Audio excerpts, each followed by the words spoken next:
ඔන්න ඉතින් තවත් දවසක අද නම් හයියෙන් වහින්න වගේ තමයි හදන්නේ. පලාතම කළු කළා.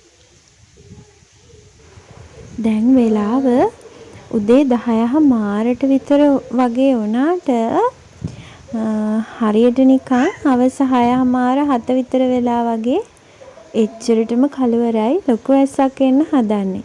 මේ දවස් ටිකේම අපිට ගොඩාක් හයියෙන් වැස්සා.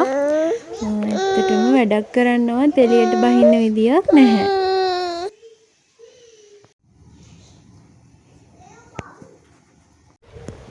ඉතින් අපේ පුතා හැමදාම 11ට 12ට වගේ නිදියනවා. උදේ ඒ වෙලාවට බොන්න කිරි එකක් එහෙම එයා හොයනවා. ඉතින් කිරි වෙනුවට මේ විදියට කොත්තමල්ලි හරි ලෙමන් ජූස් දෙහි බීම ඒ වගේ දෙයක් දුන්නහමත් එයා ගොඩක් ආසාවෙන් බොනවා. ඉතින් මම ওই තුන මාරු කර කර දෙනවා. පහුගිය දවස්වල මොනවාද බෙලි මල් එහෙමත් අපි බිව්වා. දැන් ඒ ටික ඉවර වෙලා ආයෙත් ගේන්න බැරි වුණා. ඉතින් කොත්තමල්ලි ඒ ටික තියාගෙන තමයි මාරුවට බොන්නේ. මේ වෙලාවේ නම් ඉතින් අපිට ගොරවනවත් එක්ක ලොකු හුළඟකුත් එක්ක තමයි වැස්ස එන්න හදන්නේ. ඒක නිසා මම ඉක්මනින්ම ටීවී එකේ ප්ලග් ඔෆ් කරලා ඉස්සරහින් දොර වැහුවා. මොකද වැස්සට මෙහි ගේ ඇතුළට එනකම්ම වැහි පොද එනවා. මොකද ඉස්සරහට මුකුත් ආවරණයක් නැහැ, වහලක් මුකුත් නැහැනේ. ඒක නිසා ගේ ඇතුළ තෙමෙනවා. ඒක හින්දා මම ඉක්මනින්ම දොර වැහුවා. පිටිපස්සෙත් ඒ වගේම තමයි.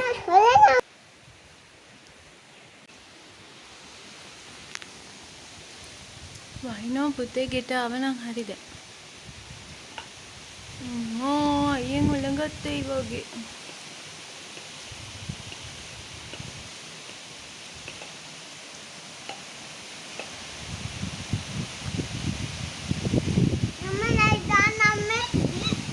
එන්න දැන් ගෙට එන්න. ලොකු උලඟක් එනවා.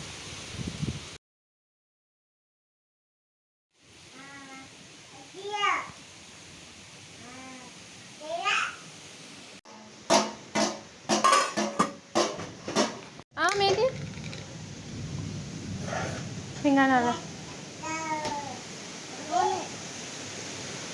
අම්මෝ අයියෙන් උලන් එනවා. අපි දොර වහමු.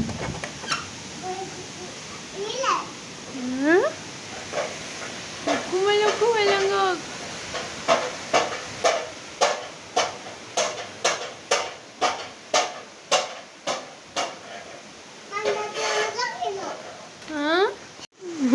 දාගෙන බොන්න කන්න. ඉතින් මේ ආව ලොකු හුළඟෙන් පස්සේ මං අම්මට කෝල් එකකුත් අරගෙන ඇහුවා එයාලට කොහොමද කියලා. හැබැයි එයාලට නම් මෙච්චර ලොකුවට හුළං ඇවිල්ලා තිබුණේ නැහැ. ඉතින් හස්බන්ඩ්ට කෝල් කරාම එයාත් කිව්වා එච්චර ලොකුවට ඒක දැනුනේ නැහැ කියලා. කොහොම හරි අපි තුන්දෙනා ගොඩාක් බය වුණා ඒ වෙලාවේ. අපි තුන්දෙනා තුරුල් වෙලා මුල්ලකට වෙලා වාඩි වෙලා හිටියා. එච්චරම ලොකු හුළඟක් තමයි ඒ වෙලාවේ ආවේ. සින්ඩරෙල්ලා. ඉන්නේ සින්ඩරෙල්ලාගේ නපුරු කුඩම්මා. එයාගෙන් වැඩ ගන්නවා. සින්ඩරෙල්ලාට අම්මයි තාත්තයි දෙන්නම නෑ. එයාගේ නපුරු කුඩම්මත් එක්ක තමයි ඉන්නේ.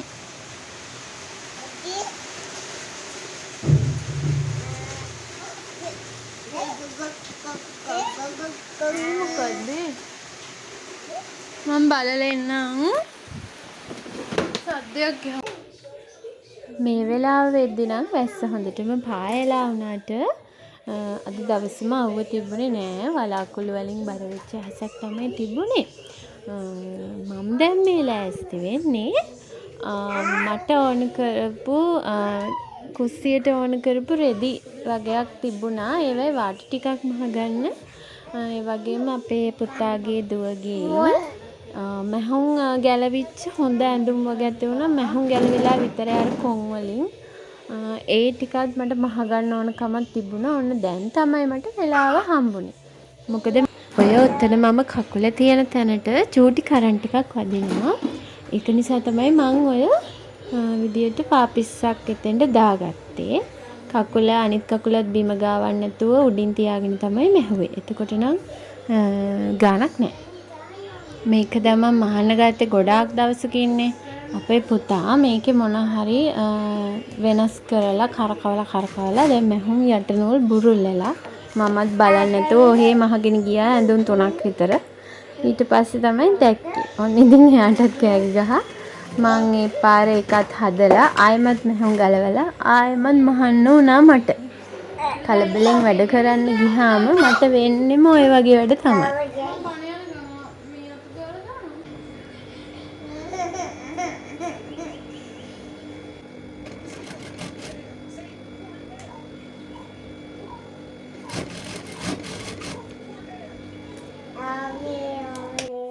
ඔන්න ඉතින් ඒ වැඩේ මං ඒ විදියට ඉවර කරලා ඊට පස්සේ අපි කාමරයට ආවා.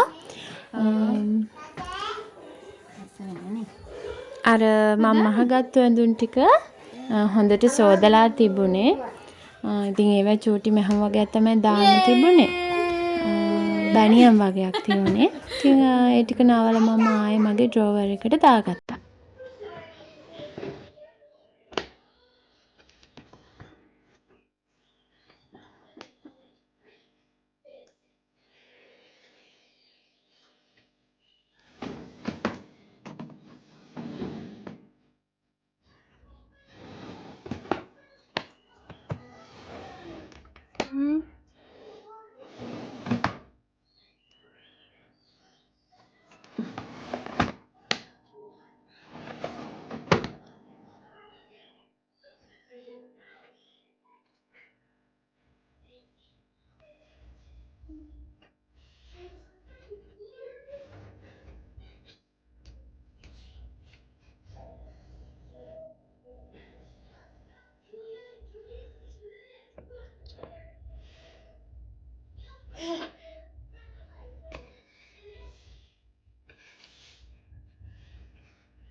වැඩි එක ඇවිල්ලා. පුස් පුස් පුස්.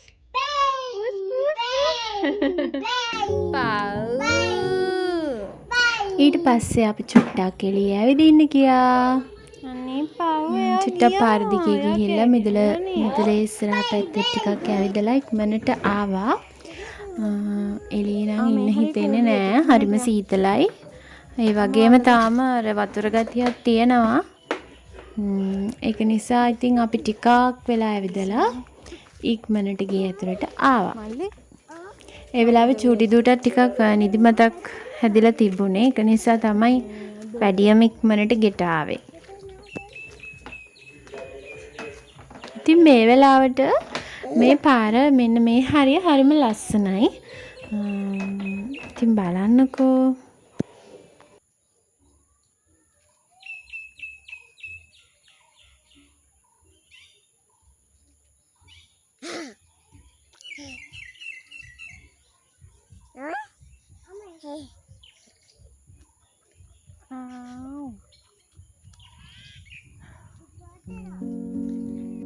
එක පැලවෙනවා.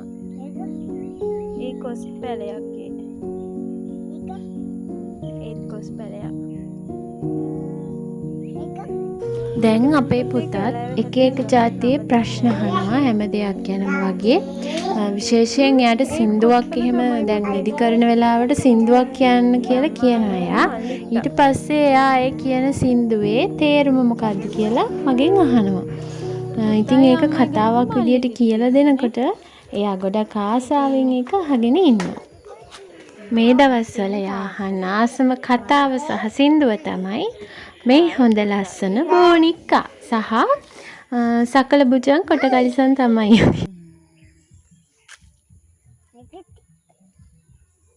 අපි අමුද මෙතනින් පොල් ගහනේ පුතේ. එන් කම්. කම්.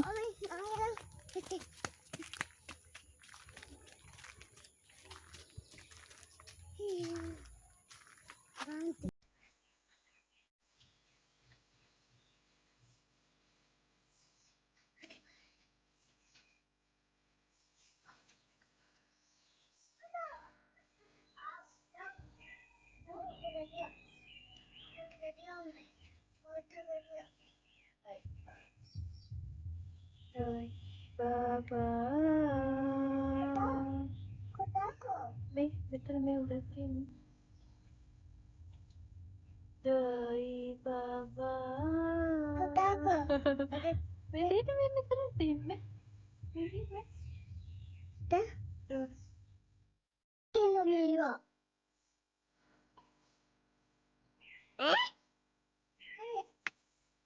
Doi baba. Kado ini malah kena. Udah.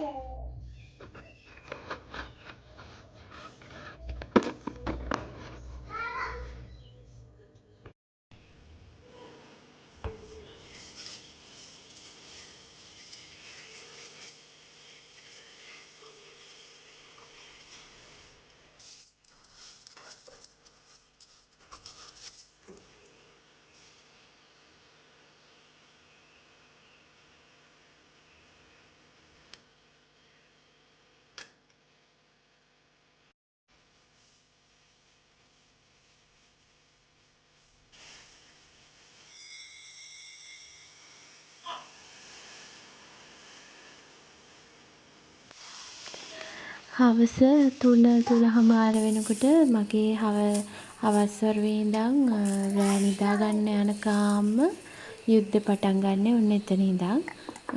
දැනුත් ඉතින් ඔන්න පටන් අරන් තියෙන්නේ සුපුරුදු පරිදි. ඉතින් මම මේක පෙන්නන්නේ ඔයාලත් මේ විදියට කරන්න කොඹි ඉන්නවා නම් ඔයාලගේ ගෙදරත් නිකම්ම සින්ක් එකට අල්ලන්නේ නැතුව ගොඩක් ජීවිත බේර ගන්න පුළුවන්. ඉනම් මේක දාගන්න ඉස්සෙල්ලා.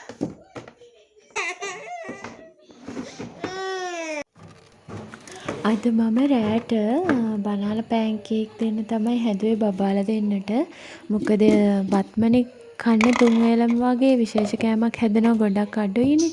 ඉතින් යාළුවා ඒ වගේ කෑම කන්නත් ආස හින්දා මං ඉතින් හැදුවා. මං විශේෂ දෙයකට මේකට එකතු කරගත්තේ මගේ ගාව සීරියල් එකක් තියෙනවා හදාගත්තු ධාන්‍ය වර්ග එකතු කරලා. ඒකෙන් ටිකක් එකතු කරා. ඊට පස්සේ බටර් දාගත්තා. ඊට අමතරව කෙසෙල් දාගත්තා. සීනි දාගත්තේ නෑ. ලුණු ටිකක් දාගත්තා රසට හරියන්න. බිත්තරයක් ඕට්ස් එක්ක තමයි මම මේක හදාගත්තේ. මේක ගොඩක් රසට තිබුණා. ඇත්තටම ඒකත් ඔක්කොම වගේ කෑවා දෙන්නම. මේ වගේ කෑම යාළුවා ගන්න ගොඩක් ආසයි මේ බත්ම කන නිසා. ඊළඟට ඉතින් මම දවසේ කරන්න ආසම වැඩේ තමයි මේක. බුදුරජාණන් වහන්සේ වන්දනාමාන කරන වෙලාව. ඉතින් මං පොතක් බලාගෙන කියන්නේ ඒ පොතේ තේරුමත් එක්කම තියෙනවා මේ ගාථාවල තේරුමත් එක්ක පිරිත්වල තේරුමක් තියෙනවා. කිරිබත්ගොඩ ඥානානන්ද ස්වාමීන් වහන්සේගේ පොතක්. මං හරිම ආසයි ඒකට. මට ඒක අම්ම තමයි දුන්නේ.